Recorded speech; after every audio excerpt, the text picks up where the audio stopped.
Bedwam so Adom TV na do some pempenso say na nim say apomode ho nkomo na me no ba be di Mr. Kaide Shannon so say de brenya dru ya ye na lessons and carols no say brason Easter mu ne we yep famodi a ye no eye passion night na we no ye busa say anye bia no why ne be yi hwan ama hwan say si fom Dr. Like de be Van Veka ama ana so say Ghana Jesus e ne be yi Salinko ama we ye be ye depa na be ye fefefe enso na we no stars ahodo ye free nkwa ne kumase ne akeka wo munyina bomo ene edi omudi adwumaso no ye ti se beba so kwase de be na wotwe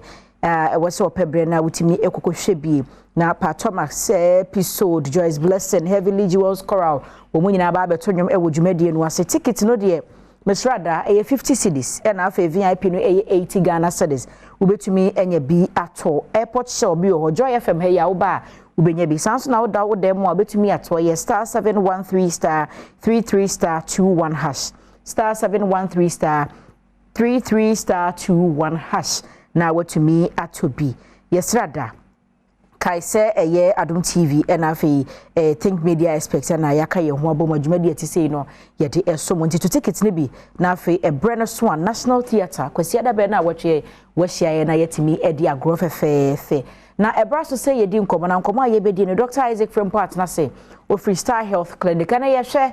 ensem be na nkrofo ka fa pomudi ho ama ato manfo bitirimu a ama anamo kro muso muntubie misconceptions ya fa apomodi ho ensem no ne Dr. Isaac Rempo ne ebidi nkomo yenim so Freestyle Health Clinic bo no oba otune bo ase cheche se bia be hunu na kwan no na se oboso ane maudi abada ka che ne wetu ase ama Dr. Rempo ma che mejeso bebe enanso ya dafo fro awrade aye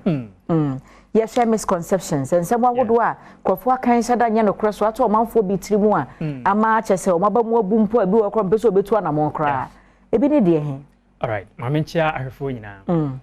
say misconceptions of health kind of say brofo kakra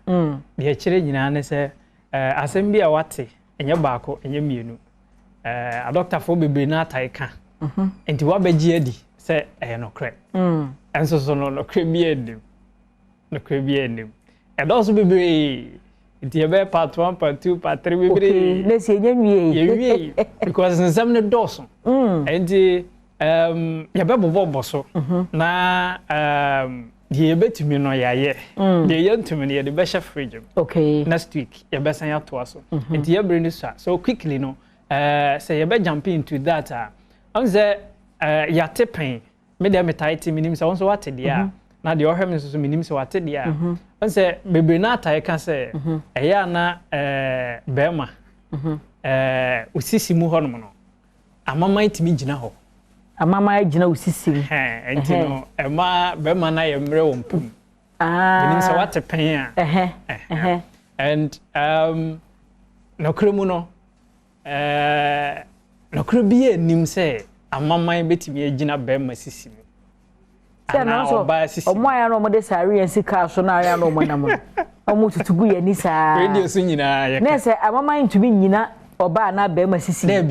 de omo ne se sisi na nkasa no wachi kasei ene beko na akohia o pelvic girdle yi osisi kasei ye friend say ojonku yi yes enti wachi kasei ne beko akohia sa pelvic girdle no na osire yi di atwa so enti bo bia ni ho asebe anatomically ehye ho a amama betimi aginam na onim de ya na nkrofo gidi no on se okache o se amama wo sisim na o mo waduro nso ampa no waduro nso so obeyi amama obekọ obeja wa sisim ye koro eso no nti obeji edi se ampa na o sisim na de o mo ne se amama na eba ni nyina afiri uyem okay ye funu bia no sa flames ni wom okay yenti e wo ho ne se obade na ye de hye ho ene se ekom de bebre o kire kom bebre na ekọ akiri a se enya amaman no a se ye yefunu mo no no your digestive enzymes e be digest aduan every 4 hours be eba that is how hydrochloric acid no sisi a o mene kase tu yemu a se be obeja onan na kase ninim na yam sa enzyme no netimi yam kase de like that tutimi za no ye den na sa ensuo ne ba enzyme ne ba wa abra wo yam aduane ni ho akomade wacha ebe wi yem obetimi anya ulcer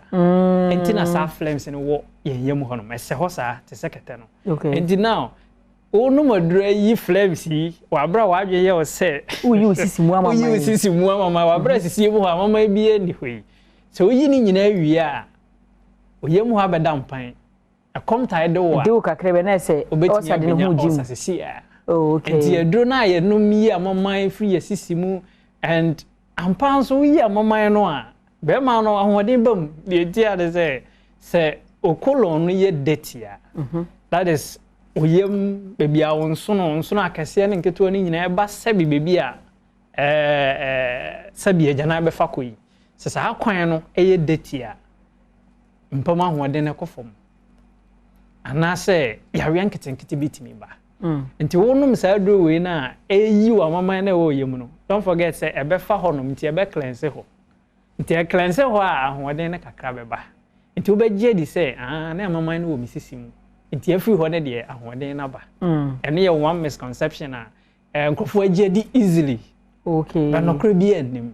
nti sisie mu honom no anatomically e kan anatomically asa de obo ade hyehye nipadua uti e wese gina ha wakoma hye ha obre bo hye ha sisie no bo bi ani ho mesre na mama ya kugina enti yenja eka okay na no kra bi anim ene yeso yenya ase agidie no say yagidi awie dida se tuni yebetufo ayo say yebeja idie because yebeja say yagidi because no kra nim okay asem bia no kra bi anim ene ye one de toso biom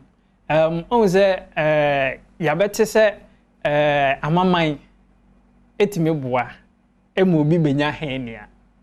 I say kojina da kwosisa ade no na afi ayetwo awze usizo no kra bi anim ere de beto ho ye beba ya no so enu achi ye bete se udi cassava ne starch aduane a amama eba onipadua no kra bi anim ye wo musi ya di fufu adi amama we onipadua no kra bi anim yetimi kasa amama kra wo wuntinim how possible entini moja ne fam amama ye fa hia ko wuntinim ana udidi a udidi ko wuntinim no kra bi anim ene wa bie ye ni pa jwa dia se edo so bebre enu achi fiber de ye kra de se aka bebre